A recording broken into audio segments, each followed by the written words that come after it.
জুতো পরিহিত অবস্থায় খাবার খাওয়া যাবে কিনা? এর উত্তর হচ্ছে জুতো খুলে খাবার খাওয়া হচ্ছে আল্লাহ রসুলের সুন্নাহ। কেননা রসুল্লাহ সাল্লাল্লাহু আলাইহি ওয়াসাল্লাম খাবার খাওয়ার সময় জুতোগুলো খুলে রাখতেন। আর এতে করে পাগুলো বেশি আরাম পায়। খাবার খাওয়ার সময় জুতো খুলে রাখলে পাগুলো বেশি আরাম পায়। তবে বিষয়টা এমন নয় যে জুতো পরে খাবার খাওয়া যাবে না বা জুতো পরে খাবার খেলে গুনাহ হবে, বিষয়টা এমন নয়।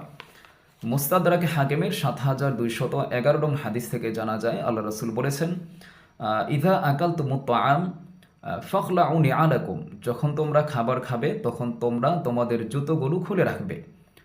ফাইন্নাহু আরওয়াহু লিআকদামিকুম, কেননা এতে করে পাগুলো বেশি আরাম পাবে এবং তোমরাও স্বস্তি বোধ করবে, আরামের সাথে খাবার খেতে পারবে। সুতরাং জুতো খুলে খাবার খাওয়া হচ্ছে আল্লাহ রসুলের সুন্নাহ। তো আমরা কেউ যদি মনে করি যে আমি আল্লাহ রসুলের এই সুন্নতটি পালন করব, তাহলে খাবার খাওয়ার সময় অবশ্যই আমাদের জুতোগুলো খুলে রাখতে হবে।